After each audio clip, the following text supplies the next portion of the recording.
and welcome all. Please join the Kahoot quiz, and we will be having a quick recap on what we have discussed last week, mainly scaling on AWS. For the people who will be joining late, let me paste this on the Chime group so that in case if anyone joins late, they can join this. And we'll start. So questions would be mainly, this will be a bit different because the questions and options are a bit longer. The questions and answers would be shown on the PPT, and on the Kahoot you will be only having option A, B, C, and D, in which you'll have to choose. So let us start. So I'm going to start from here.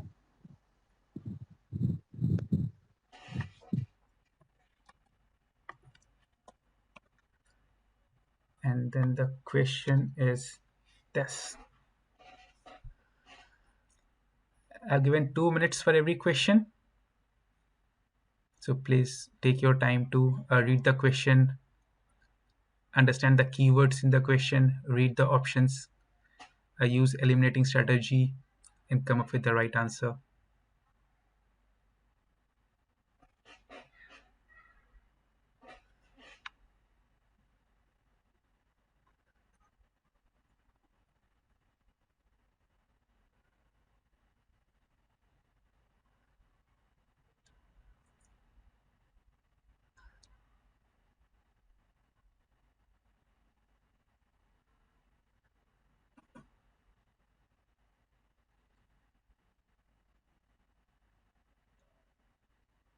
So anyone who is joining now, please do join Kahoot with the game pin 122697. It is there on the Chime window, as well as the game pin is displayed here on the screen 122697. We have got 3 answers already. 4.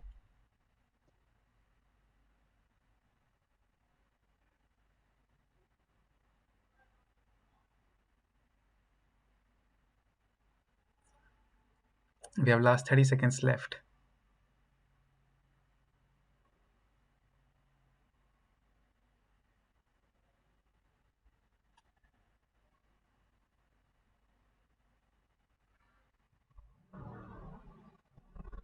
Okay, everyone answered.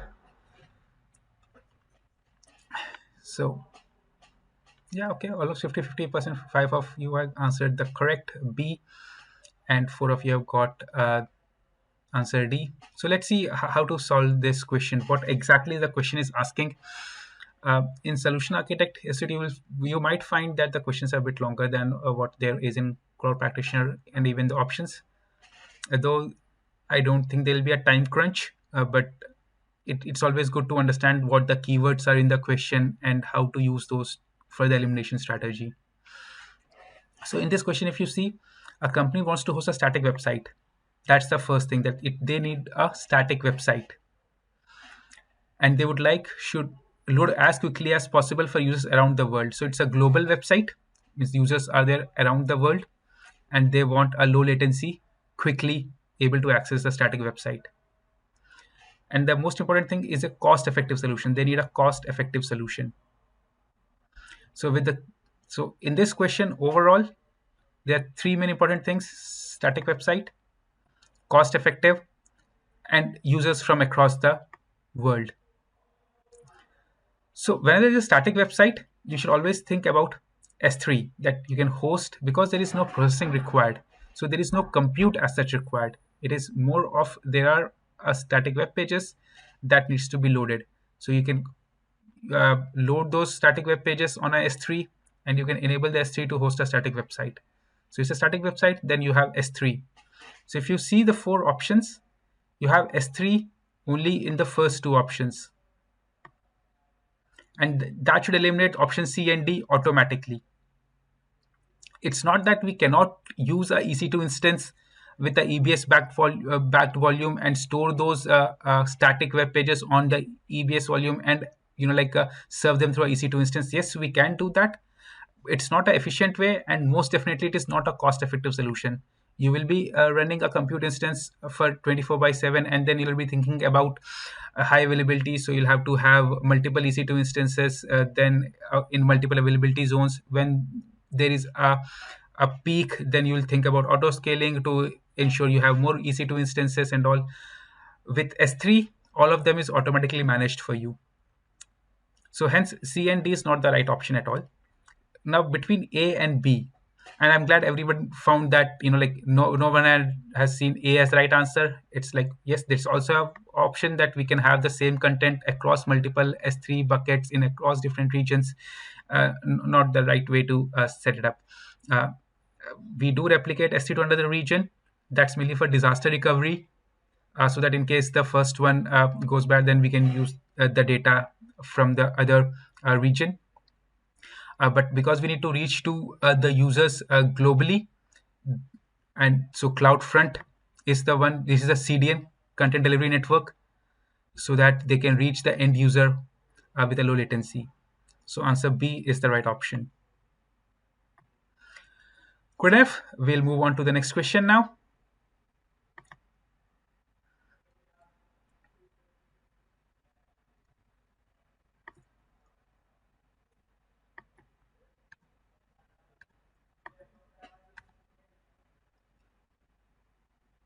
Yep.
Last 30 seconds left.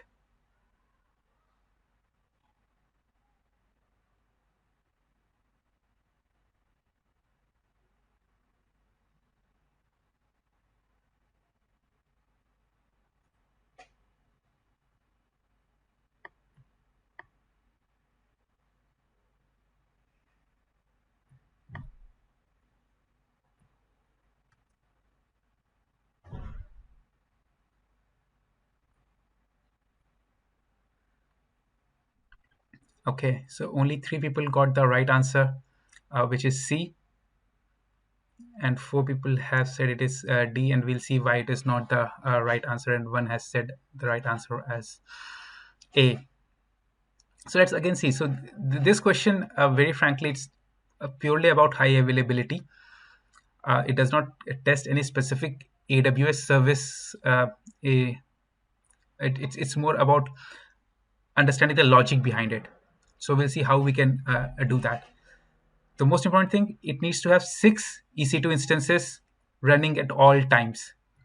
So at whatever be the situation, it should be having 6 EC2 instances running for the application to be up and running. Good enough.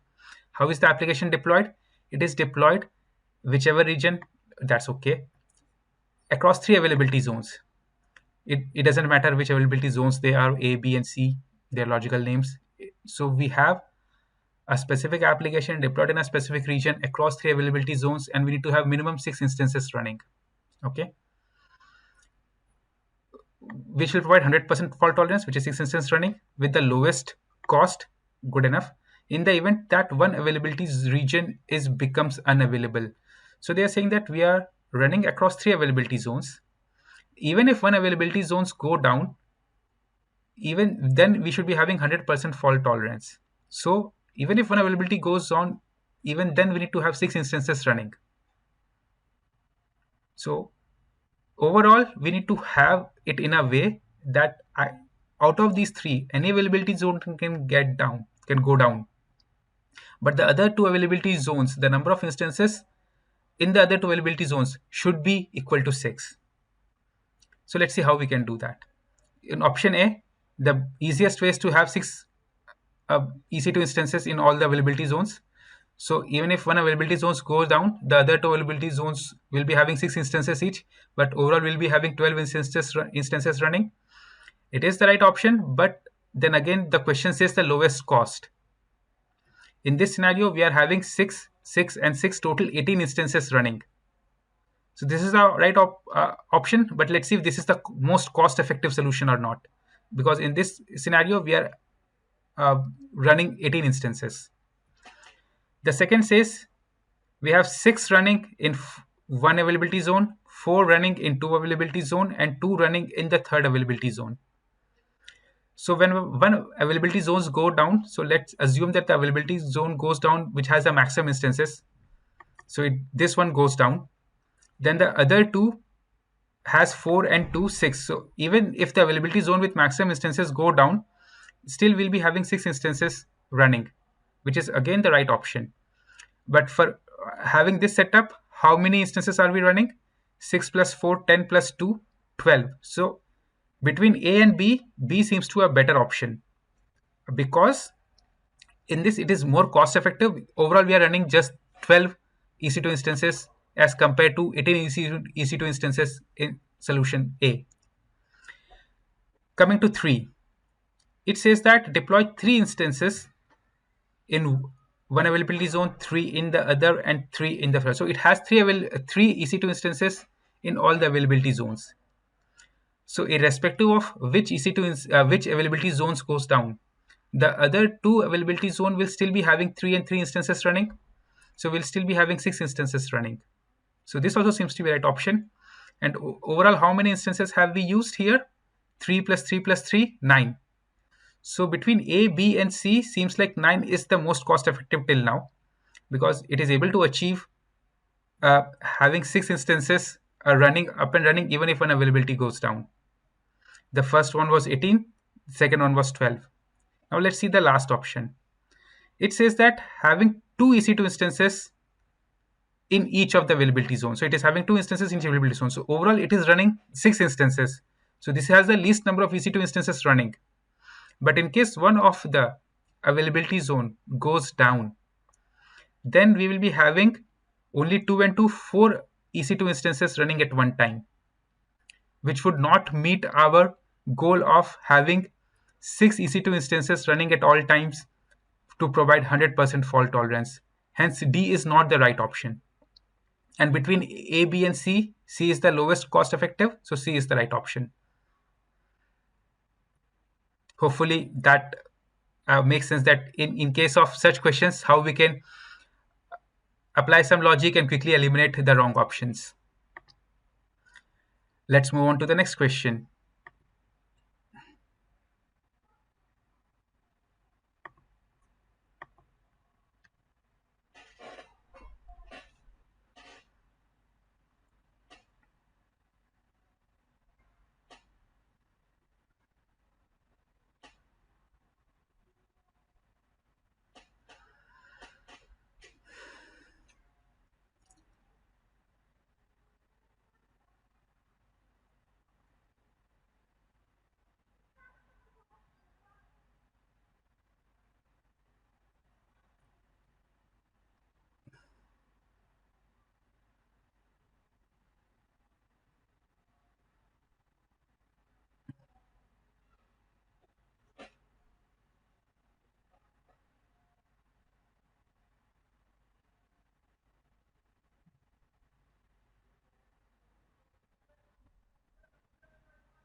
20 seconds left.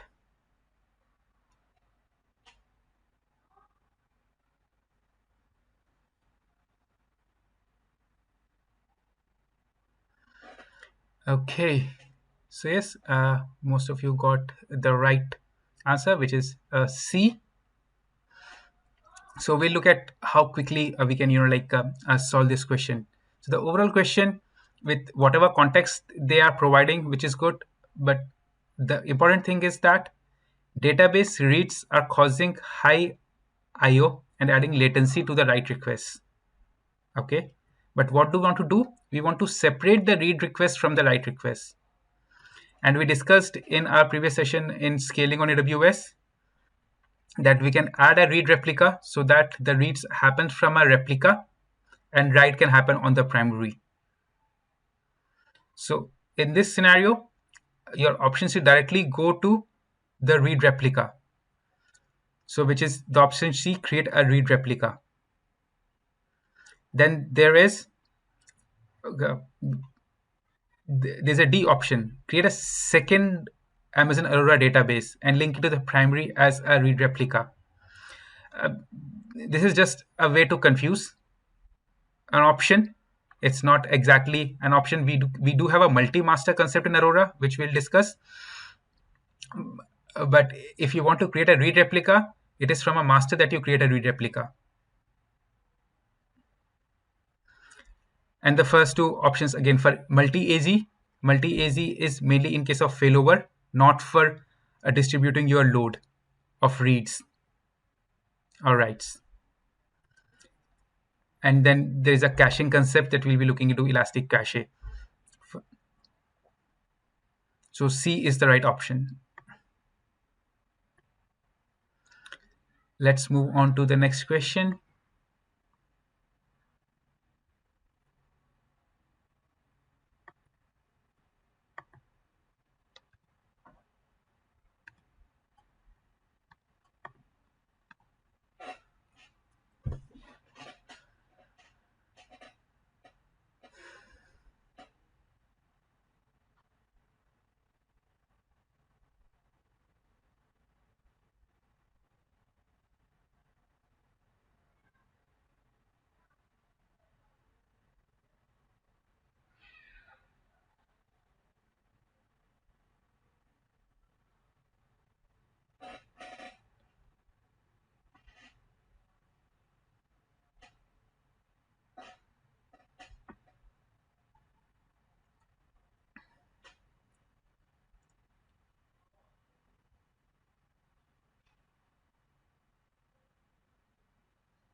One minute over, 1 minute left. And do take your time to read the question and the options, because it's important to get the answer correct.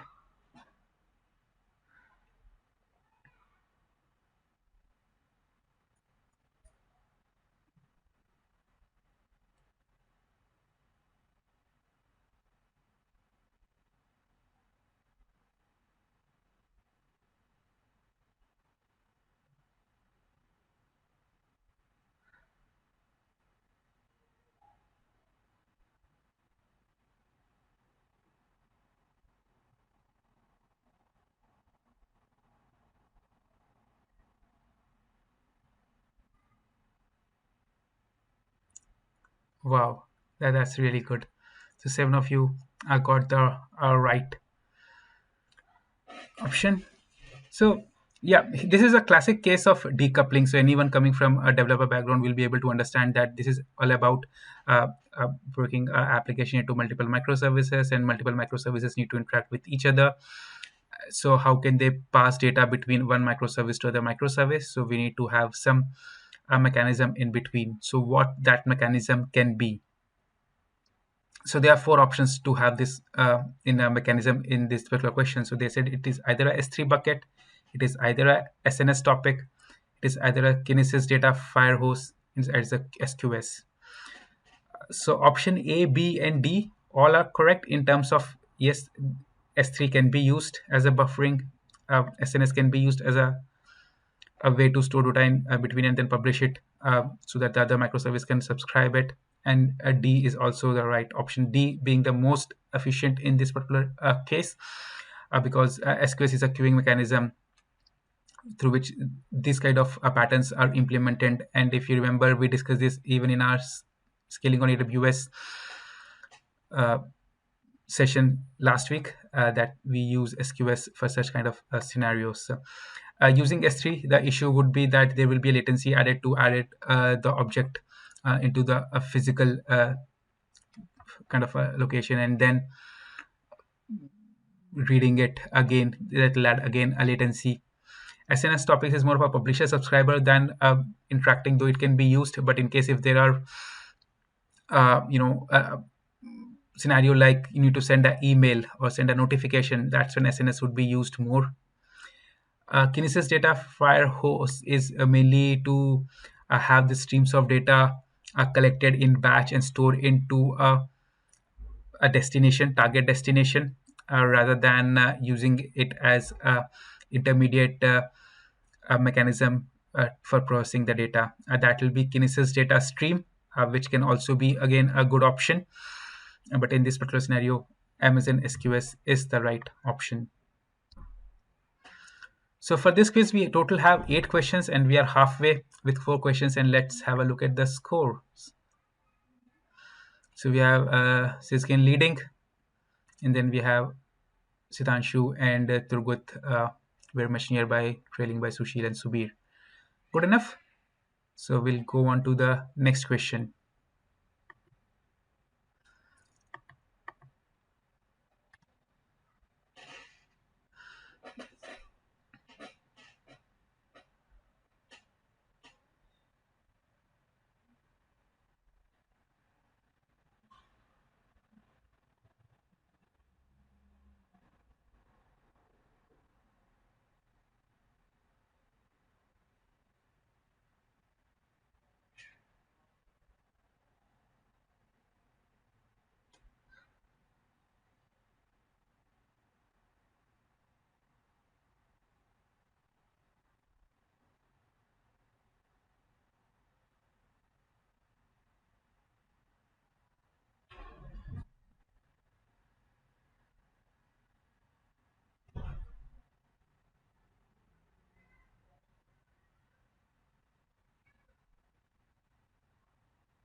$60 left.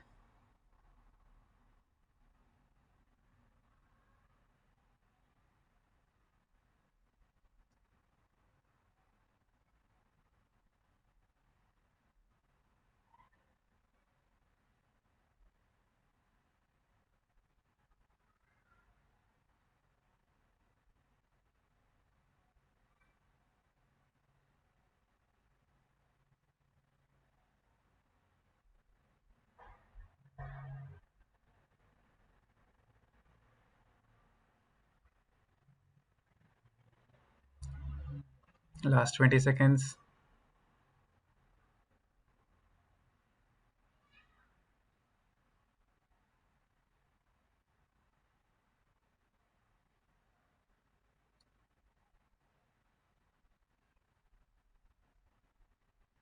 Okay. 5 of you got the right answer, which is D, which is good. So this particular question, I don't think we have covered it in our previous session. And so I want to highlight that each and everything we will not be able to cover it. So you'll have to do a reading on your own a bit. I'll show how that is done. But in this specific question, there's a very easy way to find the answer just by elimination. So what they say is that currently all the customers' files are uploaded directly under a single S3 bucket, and they are facing a scalability issues where customer upload starts as failing during the peak hours because more than 5,000 requests per second are going on. So what is the most efficient solution? Replacing S3 with the EFS will not be the right solution. S3 is the most scalable. way. So option 1 is eliminated as it is. So you cannot use EFS, or should not be using EFS for S3, specifically in these kind of scenarios where you are file hosting using S3. Option B and C is about creating S3 buckets based on either the customer name in case of option C, or each day date in case of option B. Creating S3 buckets, multiple S3 buckets, is not the right way to do it. Think about, you have a million customers, then you will be having million buckets in S3. Or think about your application has been running for multiple years, and it's a long lasting application. You will be keep on creating buckets based on the dates. So option B and C is also not the right option, because you cannot keep on creating the buckets. So you are left with option D. So change the application architecture to create customer specific custom prefixes. So custom prefixes is something that you should be understanding more in detail, and here is the explanation for that. And these are the few things that you'll have to do a read on your own for Solution Architect Associate certification. So your applications can easily achieve thousands of transactions per second in request performance when uploading and retrieving storage from S3. It's the best way to scale actually S3. For example, application can achieve at least 3,500 put, copy, paste, and 5,500 for get and head requests per second per prefix in a bucket. So if your bucket has multiple prefix, for each prefix, you can have these many requests for mainly writes, and these many requests for mainly reads. So how best way to scale is, in case if you have 10 prefixes, then you can read up to 55,000 read requests per second. And there is no limits on number of prefixes. So do have a read at these, and you should be able to understand how the prefix. I recommend you guys to create a S3 bucket on your own, add prefixes on your own, do that hands-on on your own to understand this. Cool. Let's move on to the next question.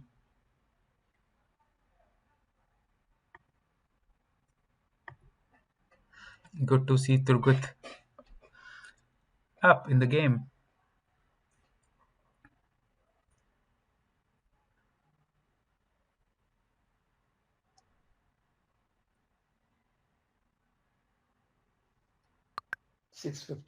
ಕೊಡ್ತೀನಿ ಆಗ್ಲಿ ನಂಗೆ ನಾನು ದೀಪ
Last 20 seconds left.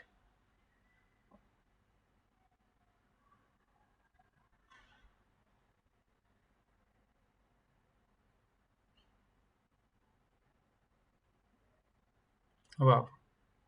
Most of you got the right answer, which is B.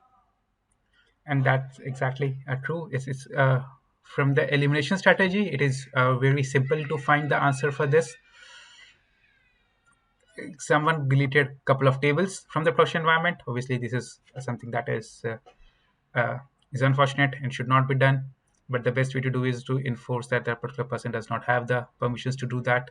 So what is the most effective way to do that?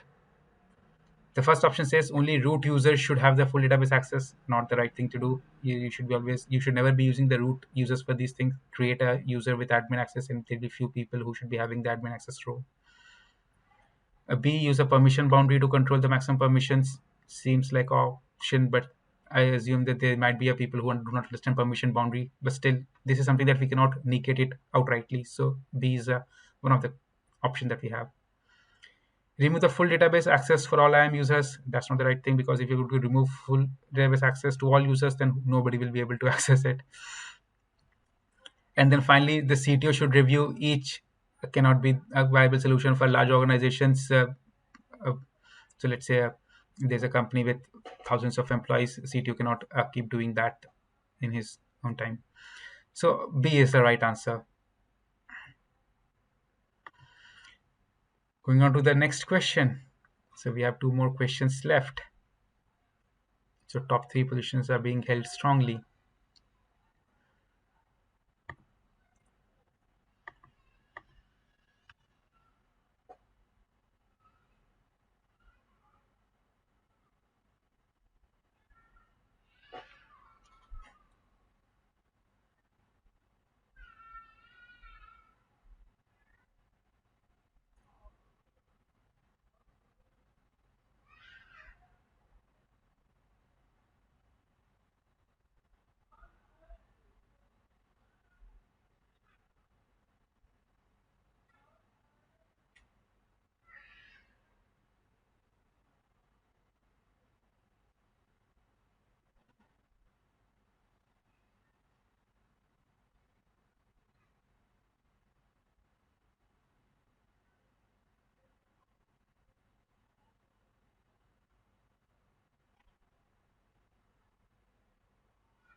30 seconds left.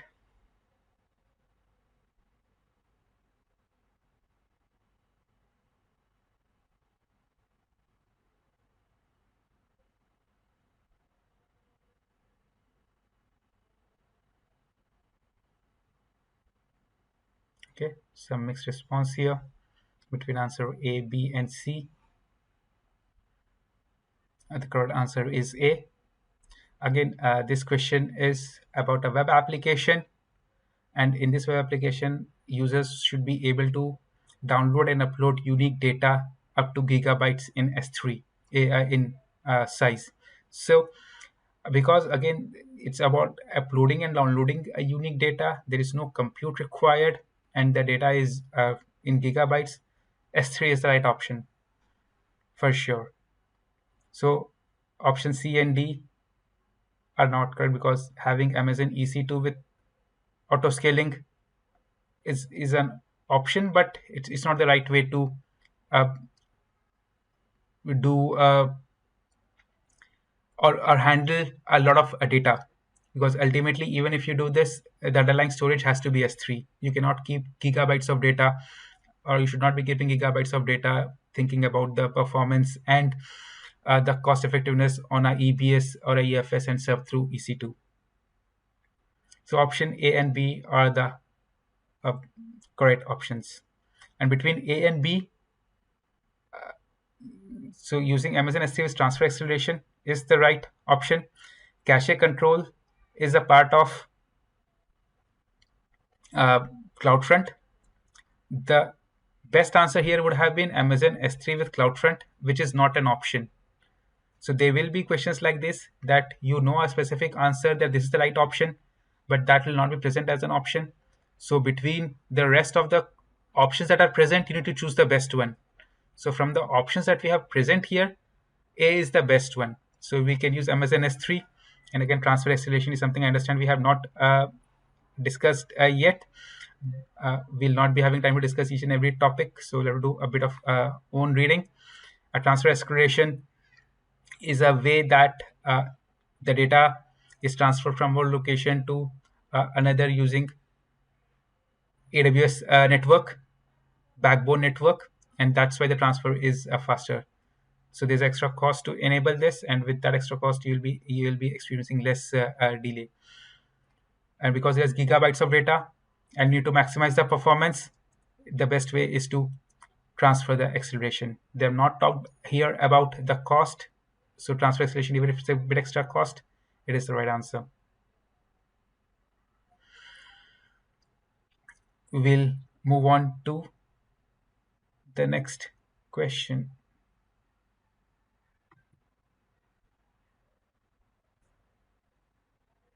Dhruv has a streak of 6 correct answer. That's great. And we'll be having this is the last question. –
30 seconds left.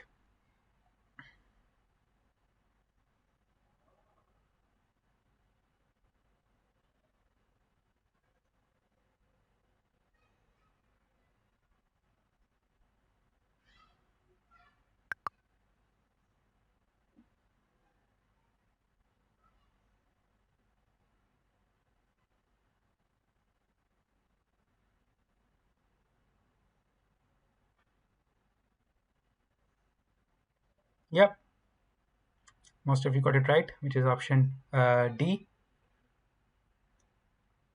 So here, as we discussed last time, few points that we need to think about is a multi-AZ is a synchronous replication. Read replica is a asynchronous replication, and that itself helps in eliminating the top three options. Multi-AZ is synchronous replication, as well as read replica is synchronous. This is not correct. Multi-AZ asynchronous, not correct. Multi-AZ asynchronous, not correct. Multi-AZ synchronous and read replica synchronous, asynchronous is the right option. Other thing that to ensure is that multi-AZ, because it is multiple availability zones, it spans across at least two availability zones. Multi-AZ cannot span across one availability zone. So that's the second hint that to eliminate the options. And read replicas can be within availability zone or across availability zone or even across region. So that's correct. So option D is the right one. So there's a very good table here which you can use. That's the link here.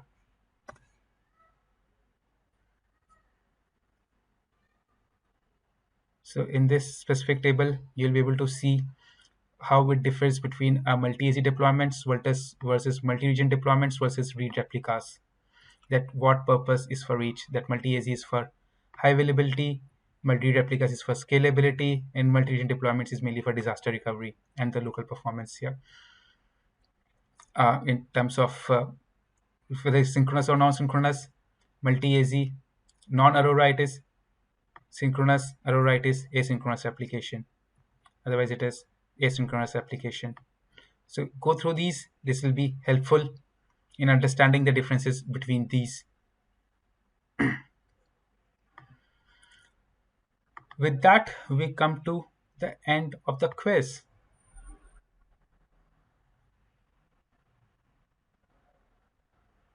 So Tishanshu to be third, Tugut second, he got 7 on correct, and Siskin also got 7 correct.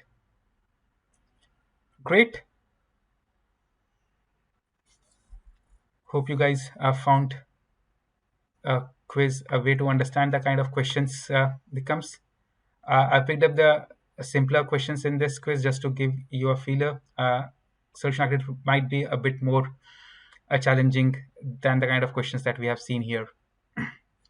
But yeah, this will not be a questions like given a question of 2 lines and 4 options to select one. It will be more of a scenario based, as you have seen in almost all the questions. There will be more of a scenario with a story, and you have to use a bit of logic to come up with the right answer.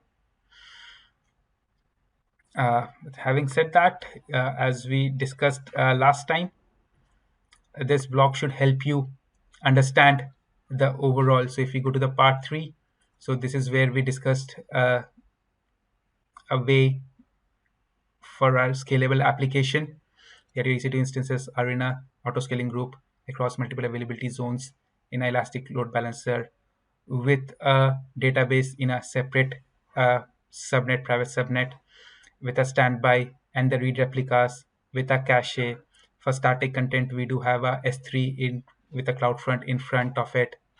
And in case if it's still facing scalability issues, then we went to the part 4 to see how these like it's a, a decoupling. Even your application layer is decoupled into multiple microservices, and each microservices talk to SQS to get interact between them, and again for the S3 the static data. So overall, if you go through these articles, they should help you in understanding the basic concepts of availability zones and the fault tolerance, scalable architectures.